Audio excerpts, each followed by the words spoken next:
Hello, lovely ദേവികയുടെ പുതിയൊരു അടിപൊളി കഥയിലേക്ക് എല്ലാവർക്കും സ്വാഗതം. നമ്മുടെ എല്ലാ കാര്യങ്ങളും നിങ്ങൾക്ക് അറിയാലോ അല്ലേ? പ്രത്യേകിച്ച് പറയാനുള്ളത് നമ്മുടെ യൂട്യൂബ് മെമ്പർഷിപ്പ് ആണ് കേട്ടോ.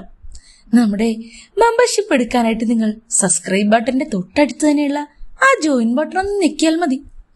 അങ്ങനെ നിങ്ങൾക്ക് നമ്മുടെ മെമ്പർ ആവാൻ പറ്റും.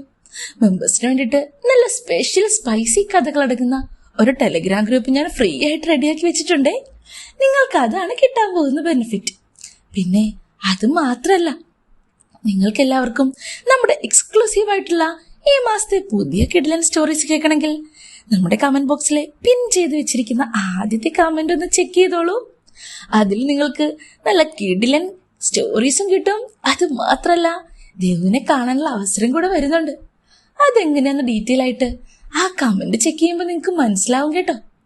പിന്നെ സ്റ്റോറി കേൾക്കുന്നതിന് മുന്നേ ഒന്ന് ലൈക്ക് ചെയ്തേക്കണേ. നിങ്ങളുടെ ലൈക്കല്ലേ എൻ്റെ ഏറ്റവും വലിയ സപ്പോർട്ട്. ലൈക്ക് ചെയ്യുന്നത് കൂടാതെ കമന്റ് ബോക്സിൽ നിങ്ങൾക്ക് ഹൈപ്പ് എന്നൊരു ബട്ടൺ കാണുകയാണെങ്കിൽ എല്ലാവരും ഒന്ന് ഹൈപ്പും കൊടുക്കണം കേട്ടോ. അങ്ങനെ നിങ്ങൾക്ക് ദേവുവിനോടുള്ള ഇഷ്ടം മുഴുവനും പ്രകടിപ്പിച്ചേക്കണം. എന്നാലല്ലേ നമുക്ക് ഇനിയും പുതിയ കഥകളൊക്കെ ആയിട്ട് ഇവിടെ അങ്ങ് അടിച്ചു പൊളിക്കാൻ പറ്റുള്ളൂ. ഇന്നത്തെ കഥ കഴിഞ്ഞ ദിവസം നമ്മൾ കേട്ടതിന്റെ സെക്കൻഡ് പാർട്ടാണ്. രണ്ടാനമ്മ യാമിനിയും അവരുടെ കാർത്തിക് എന്ന മോനോടൊപ്പമുള്ള നല്ല അടിപൊളി നിമിഷങ്ങളാ ഇന്നത്തെ സ്റ്റോറിയിൽ വരാൻ പോകുന്നേ. അപ്പൊ കഥ തുടങ്ങല്ലേ? കേൾക്കാൻ റെഡിയാണല്ലോ അല്ലേ? ഇഷ്ടപ്പെട്ടാൽ അത് കമന്റ് ബോക്സിൽ കമന്റ് ഇട്ട് പറയുകയും വേണം. ദാ കഥ തുടങ്ങാണ് കേട്ടോ. യാമിനിയെ കാണാതെയുള്ള ഓരോ ദിവസവും കാർത്തിക്കിന് മാസങ്ങൾ പോലെ തോന്നി. ഒടുവിൽ അവൻ കണ്ടെത്തിയ വഴിയാ യാമിനിയെ ദുബായിലേക്ക് കൊണ്ടുവരുന്നത്. നാട്ടുകാർക്കിടയിൽ ആ യാമിനിയെ ഒറ്റയ്ക്ക് കൊണ്ടുപോകുന്നത് സംശയത്തിനിടയാക്കുമെന്ന് അവൻ അറിയാം. അതുകൊണ്ട് അവൻ അച്ഛനെ വിളിച്ചു. അച്ഛാ, ഇവിടെ എനിക്ക് കുറച്ച് തിരക്കുണ്ട്. ഉടനെ നാട്ടിലേക്കൊന്നും വരാൻ കഴിയില്ല. അതുകൊണ്ട് ഞാനൊരു കാര്യം തീരുമാനിച്ചു. അച്ഛനും അമ്മയും ഇങ്ങോട്ട് വരണം. രണ്ടുപേർക്ക് ഞാൻ വിസ റെഡിയാക്കാം. നമുക്കിവിടെ കുറച്ച് ദിവസം ഒരുമിച്ച് താമസിക്കാം. ദുബായ് മുഴുവനും ചുറ്റിക്കാണാം. നിങ്ങൾക്ക് നല്ലൊരു മാറ്റമായിരിക്കും അത്. കാർത്തിക് ആവേശത്തോടെയാ പറഞ്ഞേ. വിശ്വനും അത് ഇഷ്ടപ്പെട്ടു. ശരിയാണ് കാർത്തിക്, യാമിനിക്കും ഒരു മാറ്റം ഇപ്പോൾ ആവശ്യമാണ്.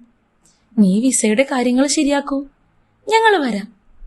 ഈ വാർത്ത കേട്ടപ്പോ തന്നെ യാമിനിയുടെ ഉള്ളിൽ ലഡു പൊട്ടി. ദുബായിലെ ആ ആധുനിക നഗരത്തിൽ വിശ്വൻ കാണാതെ കാർത്തിക്കിനൊപ്പം ചിലവഴിക്കാൻ പോകുന്ന നിമിഷങ്ങളെക്കുറിച്ച് അവൾ സ്വപ്നം കണ്ടു തുടങ്ങി. അവിടെ അവർക്ക് ആരും അറിയാതെ, ആരും കാണാത്ത മറ്റൊരു ലോകം ഉണ്ടാക്കാനും പറ്റുമെന്ന് ഉറപ്പായിരുന്നു. കാർത്തിക്കും മനസ്സിൽ ചിരിച്ചു. ദുബായിലെ തന്റെ ആഡംബര അപ്പാർട്ട്മെന്റിൽ യാമിനിയെ വരവേൽക്കാൻ അവൻ ഒരുക്കങ്ങൾ തുടങ്ങി. വിശ്വന്റെ കണ്ണുവെട്ടിച്ച് മമ്മിയെ ദുബായിലെ രാത്രികളിൽ ആവോളം ആസ്വദിക്കാൻ അവൻ പദ്ധതികൾ മെനഞ്ഞു. ദുബായ് എയർപോർട്ടിന്റെ തിരക്കുകൾക്കിടയിലേക്ക് ആ വിമാനം വന്നിറങ്ങുമ്പോൾ സമയം രാത്രി 12 മണിയായിരുന്നു. വിശ്വനും യാമിനിയും എമിഗ്രേഷൻ കഴിഞ്ഞ് പുറത്തേക്ക് വന്നപ്പോൾ കാർത്തിക് അവിടെ കാത്തു നിൽക്കുന്നുണ്ടായിരുന്നു. അവനെ കണ്ടതും യാമിനിയുടെ മുഖം മനോഹരമായി വിടർന്നു. വിശ്വനും വലിയ സന്തോഷമായി. അവർ പരസ്പരം കെട്ടിപ്പിടിച്ചു. ആഴ്ചകൾക്ക് ശേഷമുള്ള ആ പുനഃസമാഗമനം അവരുടെ കണ്ണുകളിൽ തിളക്കം നൽകി. കാർത്തിക്കിന്റെ ആഡംബരക്കാറിൽ അവർ അവന്റെ അപ്പാർട്ട്മെന്റിലേക്ക് തിരിച്ചു. ദുബായിലെ മിന്നിത്തിളങ്ങുന്ന ആകാശഗോപുരങ്ങൾക്കിടയിലൂടെയുള്ള യാത്ര അവരെ വിസ്മയിപ്പിച്ചു. കാർത്തിക്കിന്റെ സ്വർഗതുല്യമായ വീട്. അവൻ തന്റെ ആ പെൻ ഹൗസിലേക്ക് അവരെ ആനയിച്ചു. ആ വീടിന്റെ ആഡംബരം കണ്ട് വിശ്വനും യാമിനിയും അത്ഭുതപ്പെട്ടുപോയി. ഭിത്തികൾ മുഴുവൻ ഗ്ലാസ് കൊണ്ടുള്ളതായിരുന്നു. അതിലൂടെ ദുബായ് നഗരത്തിന്റെ രാത്രി ദൃശ്യങ്ങൾ പൂർണ്ണമായും കാണാം. അങ്ങനെ ആ കൊട്ടാരത്തിലേക്ക് അഭിമാനത്തോടെ അവൻ തന്റെ പാരന്റ്സിനെ കൊണ്ടുവന്നു. യാത്രയുടെ ക്ഷീണം കാരണം വിശ്വൻ ഉടൻ തന്നെ ഫ്രഷായി മുറിയിലേക്ക് പോയി. കാർത്തിക്, എനിക്ക് നല്ല ക്ഷീണമുണ്ട്, ഞാൻ കിടക്കുകയാ. ഇതും പറഞ്ഞ് അദ്ദേഹം ഗാഠനിദ്രയിലാണ്ടു. വിശ്വൻ ഉറങ്ങിയെന്നുറപ്പായതോടെ കാർത്തിക് യാമിനിയുടെ അടുത്തേക്ക് വന്നു. മാസങ്ങളെ കാത്തുനിന്നിരുന്ന കാമുകി കാമുകന്മാരെ പോലെ അവർ പരസ്പരം മുറുകെ കെട്ടിപ്പിടിച്ചു. ആലിംഗനത്തിനിടയിൽ ദീർഘനേരം നിർത്താതെ ചുംബനവുമായിരുന്നു. അവൻ അവളോട് പറഞ്ഞു, എത്ര നാളായി എന്റെ പൊന്നിനെ ഒന്ന് കണ്ടിട്ട്. കാർത്തിക് അവളുടെ ആ വളവുകൾ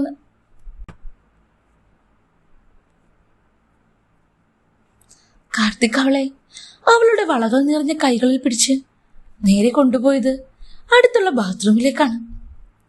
അവിടെ അവൻ അവൾക്കായി ഒരു സർപ്രൈസ് ഒരുക്കിയിരുന്നു.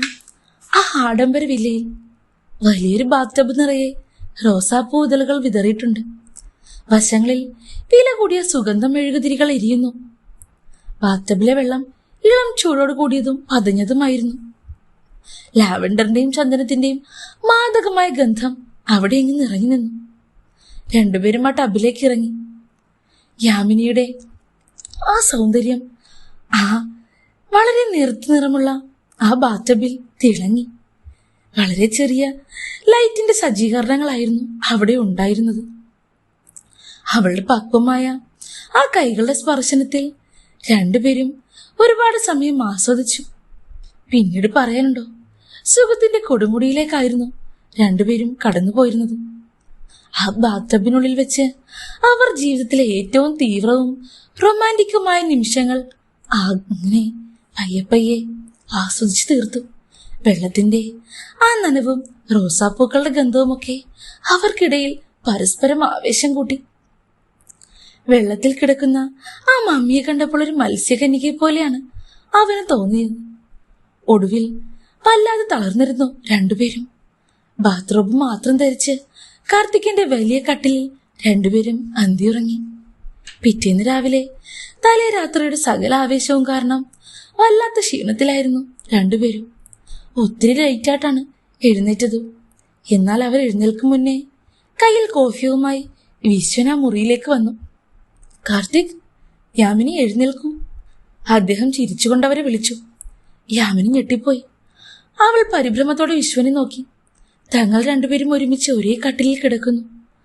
അദ്ദേഹം എങ്ങനെ പ്രതികരിക്കുമെന്നോർത്തവൾ പതറി, അതും ഈ വേഷത്തിൽ. പക്ഷേ വിശ്വൻ ശാന്തനായിരുന്നു. യാമിനി, നീ വല്ലാതെ ക്ഷീണിച്ചിരുന്നു അല്ലേ? അദ്ദേഹം സ്നേഹത്തോടെ ചോദിച്ചു. ഉടനെ കാർത്തിക് കാര്യം ഏറ്റുപിടിച്ചു. അച്ഛാ, ഇന്നലെ രാത്രി അച്ഛനെ ശല്യം ചെയ്യേണ്ടെന്ന് കരുതിയാണ് ഞാൻ മമ്മിയോട് ഇവിടെ കിടന്നോളാൻ പറഞ്ഞ്. മമ്മിക്കും ഡ്രസ്സും മറ്റും സെറ്റ് ചെയ്യാൻ ഈ മുറിയാ സൗകര്യം. വിശ്വൻ അത് സന്തോഷത്തോടെ സ്വീകരിച്ചു. ഓ, അത് നന്നായി കാർത്തിക്. പിന്നെ നമുക്ക് കുറച്ച് ഷോപ്പിംഗ് നടത്തണം. ദുബായിക്ക് ചേരുന്ന വസ്ത്രങ്ങൾ ഞങ്ങളുടെ കയ്യിലില്ല. നീ അതൊന്ന് ശരിയാക്കണം കേട്ടോ. ഓ, തീർച്ചയായും അച്ഛാ. ഇന്ന് നമുക്ക് ഷോപ്പിങ്ങിന് പോകാം. കൂടാതെ അച്ഛനും അമ്മയ്ക്കും വേണ്ടി എന്റെ വക വലിയൊരു സർപ്രൈസ് കൂടിയുണ്ട്. കാർത്തിക് കണ്ണു ചിമ്മിക്കൊണ്ട് പറഞ്ഞു. വിശ്വനും യാമിനിയും പരസ്പരം നോക്കി. എന്തായിരിക്കും ആ സർപ്രൈസ് എന്നറിയാൻ രണ്ടുപേരും ഒരേപോലെ ആകാംക്ഷയിലായി.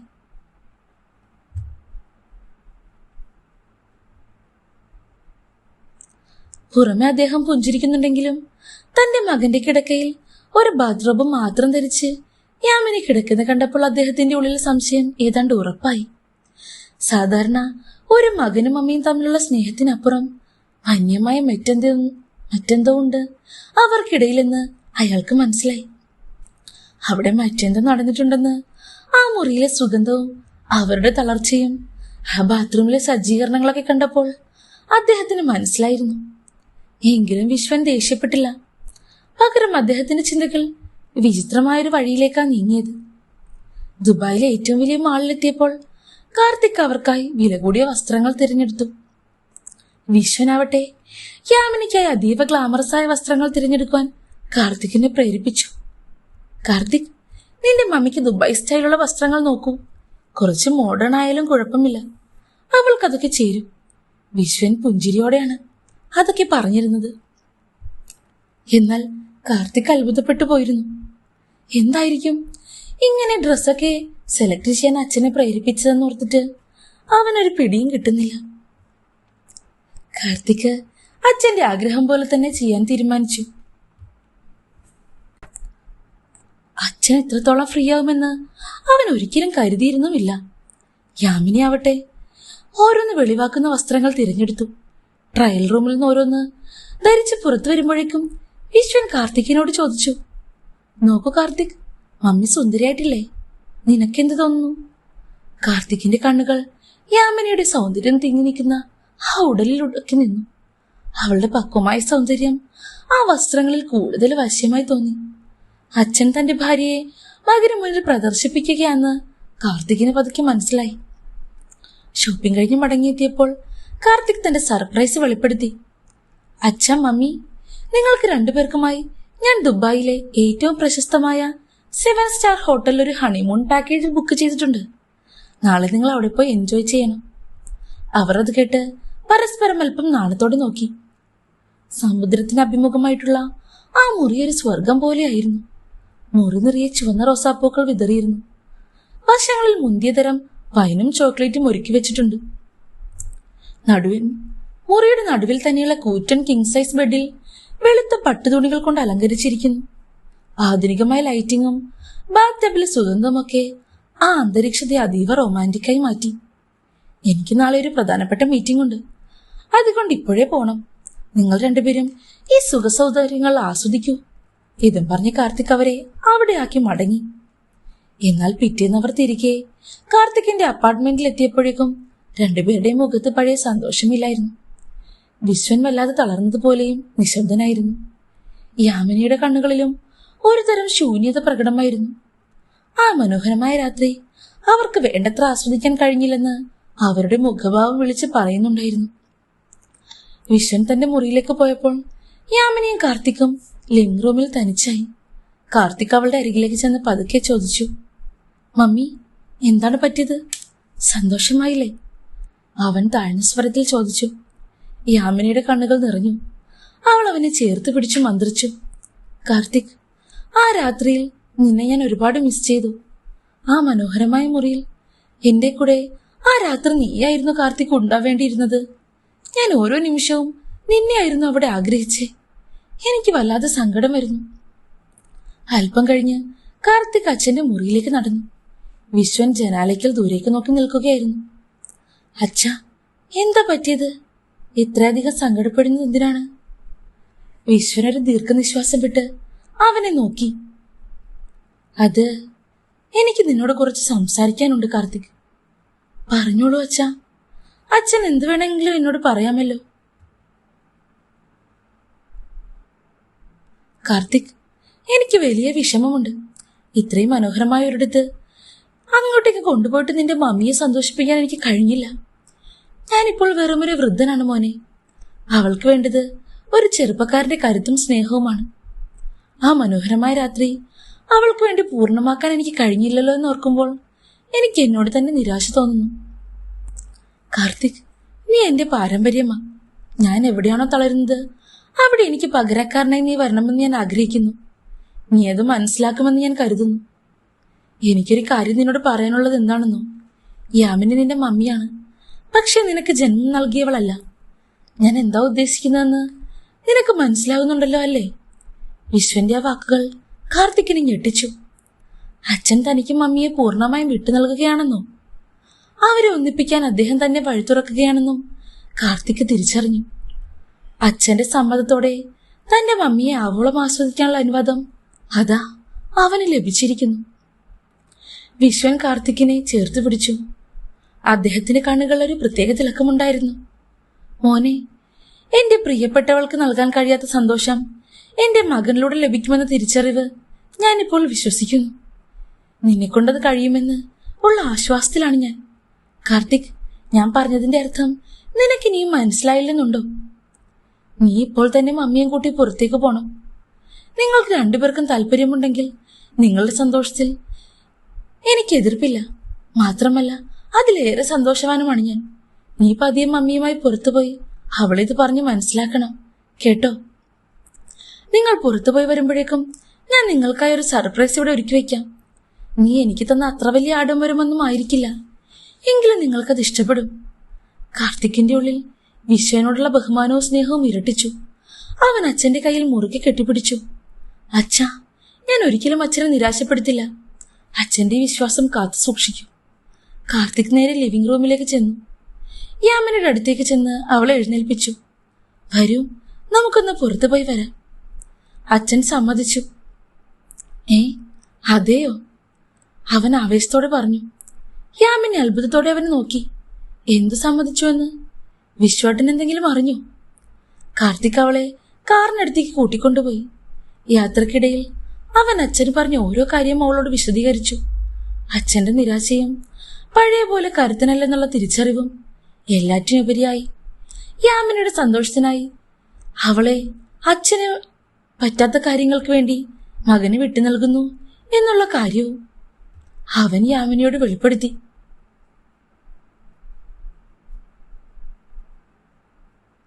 മമ്മി, അച്ഛൻ പറഞ്ഞു മമ്മിയാണെങ്കിലും എനിക്ക് ജന്മം നൽകിയവളല്ലെന്ന്. നമ്മൾ തമ്മിലുള്ള ബന്ധം അച്ഛൻ മനസ്സാലെ അംഗീകരിച്ചു കഴിഞ്ഞു. നമ്മൾ സന്തോഷിക്കുന്നതിന് അച്ഛന് പൂർണ്ണ സമ്മതമുണ്ട്. കാർത്തിക് അവളുടെ കണ്ണുകളിലേക്ക് നോക്കി. യാമിനി കുറച്ചുനേരം സ്തബ്ധയായി ഇരുന്നു പോയി. തന്റെ ഭർത്താവ് ഇത്രത്തോളം ഉദാഹരണമാകുമെന്ന് അവൾ കരുതിയിരുന്നില്ല.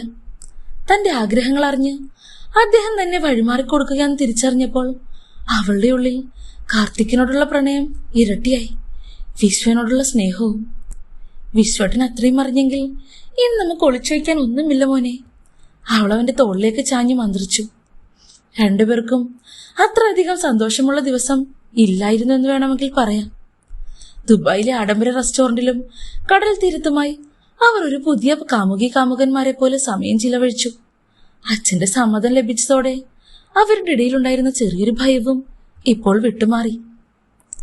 ആ രാത്രി യാത്ര കഴിഞ്ഞ് അപ്പാർട്ട്മെന്റിൽ തിരിച്ചെത്തിയപ്പോൾ യാമിനിയോടുള്ള ചെറിയൊരു ആശങ്കയുണ്ടായിരുന്നു. വിശ്വൻ എത്രയൊക്കെ പറഞ്ഞെങ്കിലും അദ്ദേഹത്തിന്റെ മുഖത്തേക്ക് നോക്കാൻ അവൾക്ക് ചെറിയൊരു മടി തോന്നി. തല താഴ്ത്തിയാണ് യാമിനി അകത്തേക്ക് കയറിയത്. അവൾ അകത്തേക്ക് കയറിയപ്പോഴേക്കും വിശ്വൻ വളരെ പ്രസന്നനായിരുന്നു. അദ്ദേഹം യാമിനിയുടെ അരികിലേക്ക് വന്ന് അവളുടെ തോളിൽ കൈവച്ചു. ആഹാ, എങ്ങനെയുണ്ടായിരുന്നു ഇന്നത്തെ ദിവസം? വളരെ നന്നായിരുന്നു എന്ന് യാമിനി പറഞ്ഞു. അതെയോ കാർത്തിക്, നീയും ആസ്വദിച്ചെന്ന് വിചാരിക്കുന്നു. അതെ അച്ഛാ, വളരെ നന്നായിരുന്നു. എന്തിനാണ് യാമിനി നീ ഇങ്ങനെ പേടിക്കുന്നേ? ഞാൻ പറഞ്ഞില്ലേ, നിങ്ങളെ സന്തോഷം കാണുന്നതാ ഇപ്പോൾ എന്റെ ഏറ്റവും വലിയ ആശ്വാസം. ഞാൻ ശരിക്കും ഹാപ്പിയാണ് കേട്ടോ. അപ്പോഴാണ് കാർത്തിക് ആ മുറിയിലെ സർപ്രൈസ് ശ്രദ്ധിച്ചത്. വിശ്വൻ ആ അപ്പാർട്ട്മെന്റിലെ ഒരു വലിയ മുറി ആദ്യരാത്രിയിലേക്കുള്ള മുറി എന്ന പോലെ മനോഹരമായി ഒരുക്കിയിരുന്നു. മുറിയിലാകെ മുല്ലപ്പൂക്കളുടെ സുഗന്ധം നിറഞ്ഞു നിന്നു. കട്ടിലിൽ പൂക്കൾ വിതറിയിരിക്കുന്നു. മേശപ്പുറത്ത് വൈവിധ്യമാർന്ന പഴങ്ങളും മധുര പലഹാരങ്ങളും ഒരുക്കി വെച്ചിരിക്കുന്നു. കാർത്തിക്, യാമിനി, നിങ്ങൾ രണ്ടുപേരും റെഡിയായി വരൂ. എനിക്ക് നിങ്ങളെ ഒരു നവദമ്പതികളെ പോലെ ഇപ്പോൾ കാണണം. അദ്ദേഹത്തിന്റെ നിർദ്ദേശപ്രകാരം യാമിന തന്റെ കേരള സെറ്റ് സാരി ഉടുത്തു വന്നു. മുടിയിൽ മുല്ലപ്പൂക്കൾ ചൂടി, നെറ്റിയിൽ ചെറിയൊരു ചന്ദനക്കുറി തൊട്ടു. അവളൊരു അസൽ മലയാളി വധുവിനെ പോലെ സുന്ദരിയായി. കാർത്തിക് വെള്ളമുണ്ടും ഷർട്ടും ധരിച്ചൊരു നവവരനായി മാറി. അവർ രണ്ടുപേരും മുറിയിലിരിക്കുമ്പോൾ വിശ്വൻ ഒരു കയ്യിൽ പാലും പഴങ്ങളും അടങ്ങിയൊരു ട്രേയുമായി അങ്ങോട്ടേക്ക് വന്നു. അദ്ദേഹം ആ ട്രേ മേശപ്പുറത്ത് വെച്ചു. കാർത്തിക്, മോനെ, ഇതാ നിന്റെ മമ്മി, നിന്റെ പ്രിയപ്പെട്ടവൾ. ഇവളുടെ എല്ലാ ആഗ്രഹങ്ങളും കണ്ടറിഞ്ഞ് ചെയ്തു തീർത്തു കൊടുക്കേണ്ടത് നിന്റെ ഉത്തരവാദിത്തമാണ്. യാമിനി, നീ ഒന്നിനെക്കുറിച്ചും ആകുലപ്പെടേണ്ടതേയില്ല. എല്ലാ ആശംസകളും നിങ്ങൾക്കുണ്ട്. നിങ്ങൾക്ക് എല്ലാ സപ്പോർട്ടിനും പുറത്ത് ഞാനുണ്ട് കേട്ടോ. ഞാനില്ലേ, ഞാനുള്ളപ്പോ നിങ്ങൾ എന്തിനാ പേടിക്കുന്നത്? അദ്ദേഹം കാർത്തിക്കിന്റെ കൈകളിലേക്ക് യാമിനിയുടെ കൈകൾ ചേർത്ത് വെച്ചു. പതുക്കെ ആ മുറിയുടെ വാതിൽ പുറത്തേക്കിറങ്ങി പുറത്തുനിന്ന് അടച്ചു. വാതിൽക്കൽ നിന്ന് വിശ്വൻ ഒരു ദീർഘനിശ്വാസം വിട്ടു.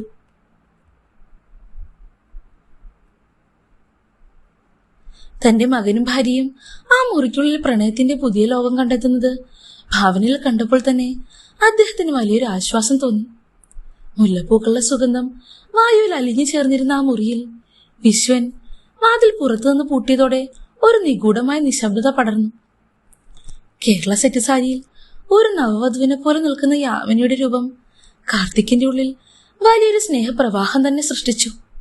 അവളുടെ വെളുത്ത ഉടലിൽ ആ സ്വർണ്ണക്കരയുള്ള സാരി വല്ലാതെ ശോഭിച്ചിരുന്നു. അവളുടെ ഓരോ ഭംഗിയും അവൻ ആസ്വദിച്ചു കണ്ടു. കാർത്തിക്കിനെ ഭ്രാന്ത് പിടിപ്പിച്ചു, വല്ലാതെ മത്ത് പിടിപ്പിച്ചു. അവൻ പതുക്കെ അവളുടെ അടുത്തേക്ക് നീങ്ങി. യാമിനി ആവട്ടെ നാണത്തോടെയും അതേസമയം വന്യമായൊരു പ്രതീക്ഷയോടെയും തല താഴ്ത്തി നിന്നു. കാർത്തിക് ഒരു നവവധുവിനെ പോലെ അവളെ നോക്കി. നിങ്ങൾ ഈ ലോകത്തെ ഏറ്റവും സുന്ദരിയായ വധുവാണ് മമ്മി, അവൻ മന്ത്രിച്ചു. രണ്ടുപേരും പരസ്പരം അങ്ങോട്ടും ഇങ്ങോട്ടും നോക്കി നിന്നു. പിന്നീട് അവിടെ ഉണ്ടായിരുന്നത് പറയാനുണ്ടോ? സാരിയുടെ തലപ്പ് കാറ്റിൽ പറന്നു. 48-ാം വയസ്സിലും വിടർന്നു നിൽക്കുന്ന അവളുടെ പൂർണ്ണമായ സൗന്ദര്യം അവൻ വിറയ്ക്കുന്ന കൈകളോടെ ആസ്വദിച്ചു. കാർത്തിക്കിന് ശരിക്കും 30 വയസ്സായിരുന്നു. പക്ഷെ രണ്ടുപേരും മധുര 18 വയസ്സുകാരെ പോലെ ആയിരുന്നു. യാമിനി അവന്റെ അടുത്തു നിന്നും തണുത്ത കാറ്റേറ്റതുപോലെ ഒന്ന് വിറച്ചു. രണ്ടുപേരും പരസ്പരം അങ്ങോട്ടേക്കും ഇങ്ങോട്ടേക്കും ഇത്രയും നേരം പേടിയോടെ പങ്കുവച്ചിരുന്നതെല്ലാം ആസ്വദിച്ചു. യാതൊരു പേടിയും യാതൊരു മറയുമില്ലാതെ സുഖത്തിന്റെ നിലവിളികൾ ആ മുറിയിലങ്ങ് ഉയരാൻ തുടങ്ങിയിരുന്നു. ഏകദേശം 2 മണിക്കൂറോളം നീണ്ടു നിന്നിരുന്നു അവരുടെ ആ വന്യമായ പോരാട്ടം. ലോകം മുഴുവനും മറന്നിട്ടുള്ള ആ നിമിഷങ്ങളിൽ അവർ ലയിച്ചു ചേർന്നു. രണ്ടുപേരും ഒടുവിൽ കിതച്ചുകൊണ്ട് ആ കട്ടിലേക്ക് വീണു. കാർത്തിക്കിന്റെ കൈകൾ യാമിനിക്ക് ആ സമയം ഒരു മൂടുപടമായി. ആവേശത്തിന്റെ വല്ലാത്ത ചൂടിലായിരുന്നു. മമ്മി വിചാരിച്ചതൊക്കെ പോലെ ആയോ? മമ്മിക്ക് ഞാൻ നൽകിയ കാര്യങ്ങൾ കൊണ്ട് മമ്മിക്ക് സംതൃപ്തിയായിരുന്നു. അവളുടെ കണ്ണുകളിലൊരു പ്രത്യേക സംതൃപ്തിയായിരുന്നു. ഞാൻ എന്തൊക്കെയാണോ ആഗ്രഹിച്ചത് അതൊക്കെ എനിക്ക് കിട്ടി മോനെ. ഞാൻ എന്തൊക്കെ ആഗ്രഹിച്ചിരുന്നോ, എന്തിനു വേണ്ടി കാത്തിരുന്നോ, എന്റെ വിശ്വാട്ടിനെ കൊണ്ട് എന്തൊക്കെ കഴിയാതെ പോയോ അതെല്ലാം നീ എനിക്ക് നൽകി. ഒരു പുതിയ കരുത്തും സ്നേഹവും. എനിക്കിപ്പോൾ ഒരു പുതിയ ജന്മം കിട്ടിയ പോലെ തോന്നുന്നു. അവൾ പതുക്കെ അവന്റെ അടുത്തേക്ക് ചേർന്നിരുന്നു. മോനെ, ഈ നിമിഷം എനിക്ക് ഇതിലും വലിയൊരു സത്യം ഈ ലോകത്തില്ല. എന്റെ വിശ്വാട്ടൻ നൽകിയ ഈ സ്വാതന്ത്ര്യം, അത് ഞാൻ എന്റെ ജീവനേക്കാൾ അധികം വിലമതിക്കുന്നു. കാർത്തിക് അവളെ കൂടുതൽ ചേർത്ത് പിടിച്ചു. മമ്മി, ഇനി മുതൽ നമ്മുടെ എല്ലാ രാത്രികളും ഇങ്ങനെയായിരിക്കും. അച്ഛൻ തന്ന ഈ അവകാശവും ഈ അവസരവും ഒരിക്കലും നമ്മൾ പാഴാക്കില്ല. എന്റെ മമ്മിയാണെങ്കിലും ഈ നിമിഷം മുതൽ നിങ്ങൾ എന്റെ മാത്രം പെണ്ണാണ്. അച്ഛന് താലി കെട്ടി അവകാശമുണ്ടെന്നുള്ളതല്ലാതെ വേറൊരു കാര്യത്തിലും എന്റെ മമ്മിയെ ഞാൻ അച്ഛൻ്റെതാക്കി വിടില്ല. മമ്മി എന്റേത് മാത്രമാണ്. ആ രാത്രിയിൽ മുല്ലപ്പൂക്കളുടെ ആ വാടിക്കരിഞ്ഞ തലങ്ങളിൽ രണ്ടുപേരും പുതിയൊരു സുഖങ്ങളുടെ ലോകം തീർത്തു. അപ്പുറത്തെ മുറിയിൽ തന്റെ കുടുംബത്തിന്റെ പുതിയ തുടക്കം സ്വപ്നം കണ്ട് വിശ്വനും ഉറക്കത്തിലേക്ക് വഴുതി വീഴുന്നുണ്ടായിരുന്നു.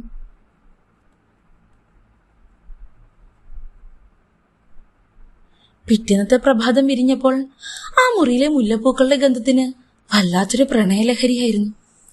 വെയിൽ പതുക്കെ ജനാലയ്ക്കൽ തട്ടി വിളിച്ചപ്പോ കാർത്തിക് കണ്ണു തുറന്നു.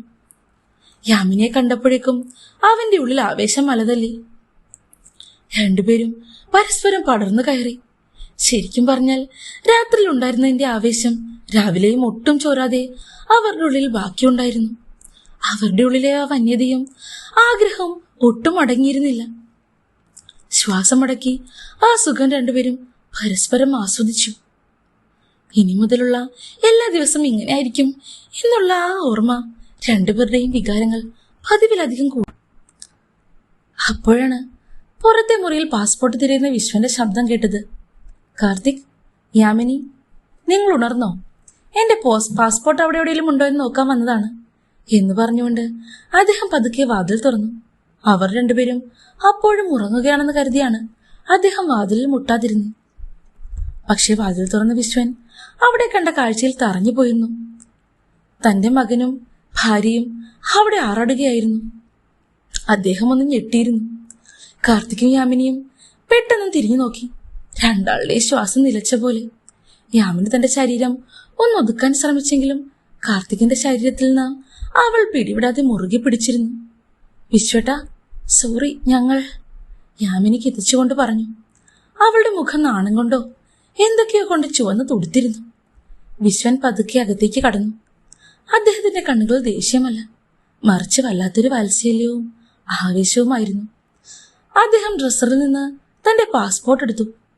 പക്ഷെ പുറത്തേക്ക് പോകുന്നതിന് പകരം അദ്ദേഹം അവരുടെ അരികിലേക്കായി പതുക്കെ നടന്നു വന്നു. യാമിനിയുടെ ആ വിയർത്തൊട്ടിയ പുറത്ത് അദ്ദേഹം തലോടി. യാമിനി, നിങ്ങൾ എന്തിനാ പേടിക്കുന്നേ? ഞാൻ പറഞ്ഞില്ലേ, നിങ്ങളുടേത് ഒരു പ്രത്യേക ലോകമാണ്. ഈ മനോഹര നിമിഷം തടസ്സപ്പെടാൻ എനിക്കൊട്ടും ആഗ്രഹമില്ല. നിങ്ങളോട് എനിക്കൊരു കാര്യം പറയാനുണ്ട്. നിന്റെയും അമ്മയുടെ ഉടൽ ഒരു അത്ഭുതമാണ്. നീ അവളെ വെറുതെ തൃപ്തിപ്പെടുത്തിയാൽ പോരാ. അവളുടെ ഓരോ കോശത്തെയും നീ സ്നേഹിക്കണം. നീ അവനെ കൂടുതൽ സ്നേഹിക്കുകയാമിനി തിരിച്ചും. നിന്റെ സ്നേഹം അവന് കൂടുതൽ ഊർജം നൽകട്ടെ. നിങ്ങളെ ഏറ്റവും കൂടുതൽ പരസ്പരം കൂടുതൽ അഴിഞ്ഞിറങ്ങുമ്പോൾ മാത്രമേ ഈ പ്രണയം പൂർണ്ണമാകൂ. വിശ്വൻ പുറത്തേക്ക് ഇറങ്ങി. എന്റെ പാസ്പോർട്ട് കിട്ടി. ഞാൻ പുറത്തുണ്ടാകും. നിങ്ങൾ ഒന്നിനെക്കുറിച്ചും ചിന്തിക്കാതെ ഈ ലോകം മുഴുവനും നിങ്ങളുടേത് മാത്രമാണെന്ന് കരുതി മുന്നോട്ടു പോകൂ. കാർത്തിക്, നീ അവളെ പൂർണ്ണമായും കീഴടക്കൂ. യാമിനി, അവന്റെ കരുത്ത് ആവോളം ആസ്വദിക്കൂ.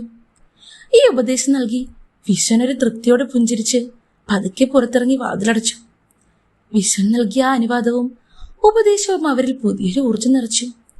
യാമിനി വല്ലാത്ത കൊതിയോടെ കാർത്തിക്കിന്റെ അടുത്തേക്ക് പാഞ്ഞെടുത്തു. പിന്നീട് അവിടെ പറയാനുണ്ടായിരുന്നത് നേരത്തെ നടന്നതിനേക്കാൾ അതിഭീകരമായിരുന്ന അവരുടേതായിട്ടുള്ള ആ സ്വകാര്യ നിമിഷങ്ങളായിരുന്നു. രണ്ടുപേരും വല്ലാതെ പൂർണ്ണതയിൽ അതെല്ലാം ആസ്വദിച്ചു. ഷവർന് താഴെ നിന്ന് ആവോളം പ്രണയിച്ച് ഒരു കുളിയും കഴിഞ്ഞാണ് പുറത്തേക്ക് ഇറങ്ങിയിരുന്നത്. ആ സമയത്തൊക്കെയും ധൃതിപ്പെട്ട് പാസ്പോർട്ട് തിരഞ്ഞത് എന്തിനാണെന്ന് കാർത്തിക് ചോദിച്ചു. ഞാൻ കരുതി ഇവിടെ നിങ്ങൾ കുറച്ചു ദിവസം എൻജോയ് ചെയ്യട്ടെ എന്ന്. ഞാൻ നാട്ടിലേക്ക് മടങ്ങാൻ തീരുമാനിച്ചു. നാട്ടിൽ പോയിട്ട് ഉത്സവമല്ലേ വരുന്നേ, കുറച്ച് കാര്യങ്ങൾ ചെയ്തു തീർക്കാനുണ്ട്. യാമിനി അപ്പോഴേക്കും വല്ലാതെയായി. ഞാൻ കാർത്തിക്കിനൊപ്പം ഇവിടെ താമസിക്കുന്നില്ല. തനിയെ കേരളത്തിലേക്ക് വിശ്വേട്ടൻ പോവണ്ട. എന്താ യാമിനി ഇത്? എന്റെ മോനോട് കൂടി കുറച്ചു കാലം കൂടി നീ ആസ്വദിക്കൂ. നിനക്ക് എപ്പോൾ വേണമെങ്കിലും വരാം. നിന്നെ സ്വീകരിക്കാൻ എപ്പോഴും ഞാൻ റെഡിയായിരിക്കും. ഇല്ല വിശ്വേട്ടാ, നിങ്ങളെ വിട്ട് ഞാൻ ഇവിടെ നിൽക്കില്ല. നമ്മൾ ഒന്നിച്ചല്ലേ വന്നത്, ഒന്നിച്ചേ പോവുകയും ചെയ്യുള്ളൂ. അത് മാത്രമല്ല, നമ്മുടെ നാട്ടിലെ ആളുകൾ വേണ്ടാത്ത ഓരോന്ന് പറയുമ്പോൾ അത് നമ്മുടെ കുടുംബത്തെ മോശമായി ബാധിക്കും. ഞാൻ വിശ്വേട്ടന്റെ ഒപ്പം വരുവാണ്. പക്ഷേ അവൾ കാർത്തിക്കിനെ നോക്കിയൊന്ന് കണ്ണിറുക്കി ചിരിച്ചു. എന്റെ ഈ പുതിയ ഭർത്താവിനെ എനിക്ക് വല്ലാതെ മിസ് ചെയ്യും. എങ്കിലും സാരമില്ല, എന്റെ മോനിൽ നിന്ന് കിട്ടുന്ന ഈ സുഖത്തിനായി എനിക്കല്പം കാത്തിരിക്കാൻ മടിയൊന്നുമില്ല. കാർത്തിക്കും അത് സമ്മതിച്ചു. ശരിയാ അച്ഛ, മമ്മി അച്ഛന്റെ കൂടെ വരുന്നതാണ് നല്ലത്. എനിക്കുടൻ തന്നെ നാട്ടിലേക്ക് വരാമല്ലോ. അപ്പോൾ നമുക്ക് വീണ്ടും ആഘോഷിക്കാം. വിശ്വൻ പൊട്ടിച്ചിരിച്ചു. എങ്കിൽ നിങ്ങളുടെ തീരുമാനം പോലെ ആവട്ടെ. ഓരോ ദിവസവും കാത്തിരുന്നാൽ ചിലപ്പോൾ ഈ ബോറടിയൊന്നും ഉണ്ടാവില്ല. എല്ലാ ദിവസവും ഇങ്ങനെ ഒരേ സുഖം കിട്ടുമ്പോഴേക്കും ചിലപ്പോൾ മടുപ്പായാലോ. ഇടയ്ക്ക് ചെറിയൊരു ഇടവേള വരുന്നത് നിങ്ങളുടെ രണ്ടാളുടെയും ആവേശം ഒരുപോലെ കൂട്ടും. അവരും മൂവരും ആ തമാശയിലെ ആത്മാർത്ഥമായി ഉറക്കി ചിരിച്ചു. പിറ്റേന്ന് കാർത്തിക് അവരെ വിമാനത്താവളത്തിൽ കൊണ്ടുവിടാൻ തയ്യാറായി. യാമിനി അവർക്ക് ഇഷ്ടമുള്ള നല്ല രീതിയിലുള്ള ആകാരവടിവ് എടുത്തു കാണിക്കുന്ന വശ്യമായ ഡ്രസ്സായിരുന്നു ധരിച്ചിരുന്നത്. യാത്രയിൽ കാർത്തിക് ഡ്രൈവിംഗ് സീറ്റിലിരുന്നു. യാമിനി അവന്റെ തൊട്ടടുത്തു. അവരെ കണ്ടാൽ ഒരു നവദമ്പതികളെ പോലെ തോന്നും. വിശ്വൻ പിന്നിലിരുന്ന് തന്റെ മകന്റെയും ഭാര്യയുടെയും ആ കെമിസ്ട്രി കണ്ട് ആസ്വദിച്ചുകൊണ്ടേയിരുന്നു. ഇടയ്ക്കിടയ്ക്ക് അവർ രണ്ടാളും തിരിഞ്ഞ് വിശ്വനെ നോക്കാനും മറന്നില്ല. എയർപോർട്ടിലെത്തിയപ്പോഴേക്കും കാർത്തിക് അവരെ രണ്ടുപേരെയും ആവേശത്തോടെ കെട്ടിപ്പുണർന്നു. മമ്മി, ഞാൻ ഉടനെ വരും. അച്ഛാ, മമ്മിയെ നന്നായി നോക്കിക്കൊള്ളണേ, അവൻ വളരെ ഗൗരവത്തോടെ പറഞ്ഞു. അപ്പോഴേക്കും യാമിനി അവന്റെ കാതിൽ പറഞ്ഞു, വേഗം വാ കാർത്തിക്, നിന്റെ കരുത്തെനിക്ക് മതിയായില്ല, ഞാൻ കാത്തിരിക്കുക. വിശ്വനും യാമിനിയും കൈ വീശിക്കൊണ്ട് വിമാനത്താവളത്തിലേക്ക് പോയി. ദുബായിലെ ആവേശം നിറഞ്ഞ ദിനങ്ങൾ അവരുടെ ജീവിതത്തിലെ മറക്കാനാവാത്തൊരു പുതിയ അധ്യായത്തിന് തുടക്കം കുറിച്ചിരുന്നു. കുറച്ചു ദിവസങ്ങൾക്ക് ശേഷം ദുബായിലെ തന്റെ ഓഫീസിലിരുന്ന് പുതിയ പ്രൊജക്ടിന്റെ ചർച്ചകളിൽ മുഴുകിയിരിക്കുകയായിരുന്നു കാർത്തിക്. പെട്ടെന്നാണ് അച്ഛൻ വിശ്വന്റെ കോൾ വരുന്നത്. അപ്പുറത്ത് അച്ഛന്റെ ശബ്ദം പറഞ്ഞറിയിക്കാനാകാത്ത ഒരാവേശത്തിലും സന്തോഷത്തിലും നിറഞ്ഞു നിൽക്കുകയായിരുന്നു. കാർത്തിക്, നിനക്കൊരു സന്തോഷ വാർത്തയുണ്ട്. നിന്റെ മമ്മി യാമിനി, അവൾക്ക് കുഞ്ഞ് ജനിക്കാൻ പോകുന്നു. അവൾക്ക് മാത്രമല്ല, നീയൊരു അച്ഛനാവാൻ പോകുന്നു. ആ വാക്കുകൾ കേട്ടതും കാർത്തിക് ഒരു നിമിഷം സ്തംഭിച്ചു പോയി. ഉള്ളിൽ വലിയൊരു സന്തോഷം തിരിതല്ലി. തന്റെയും യാമിനിയുടെയും ആത്മബന്ധത്തിൽ ഒരു പുതിയ ജീവൻ അവിടെ നാമ്പിട്ടിരിക്കുന്നു. അച്ഛാ, എനിക്കിപ്പോൾ മമ്മിയെ കാണണം. ഞാൻ അടുത്ത ഫ്ലൈറ്റിന് അങ്ങോട്ട് വരുന്നുണ്ട്, കാർത്തിക് ആവേശത്തോട് പറഞ്ഞു. എന്നാൽ നാട്ടിലെ അവസ്ഥ അതീവ കൗതുകകരമായിരുന്നു. 48 വയസ്സുകാരിയായ സുന്ദരിയായ യാമിനിയുടെ ആ വാർത്ത നാട്ടിൽ കാട്ടുതീ പോലെ പടർന്നു. 65-ാം വയസ്സിലും വിശ്വന്റെ പൗരുഷം ഒട്ടും ചോർന്നു പോയിട്ടില്ലെന്നും ഇത്രയും പ്രായത്തിലും തന്റെ ഭാര്യയെ സന്തോഷിപ്പിക്കാൻ അദ്ദേഹത്തിന് കഴിയുന്നുണ്ടല്ലോ എന്നും അങ്ങനെയൊക്കെ പറഞ്ഞ നാട്ടുകാർ വിശ്വനെ വലിയ അത്ഭുതത്തോടെയും ബഹുമാനത്തോടെയുമാണ് പിന്നീട് നോക്കി തുടങ്ങിയത്. നാട്ടിലെ ക്ലബ്ബുകളും കവലകളിലും വിശ്വൻ ഇപ്പോൾ ഒരു ഹീറോയാണ്.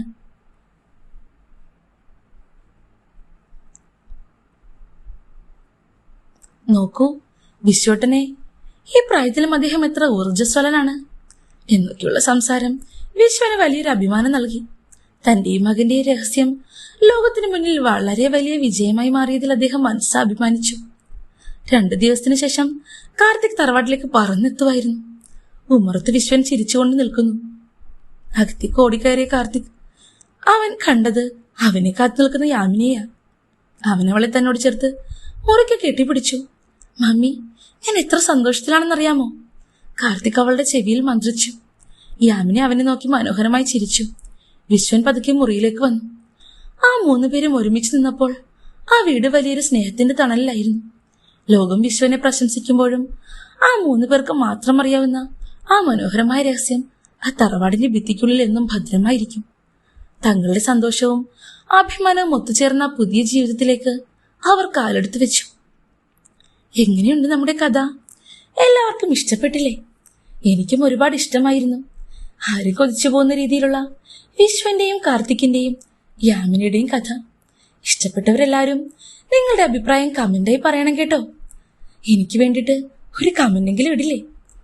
കഥ ഇഷ്ടപ്പെട്ടവർ ലൈക്കും ചെയ്യണം.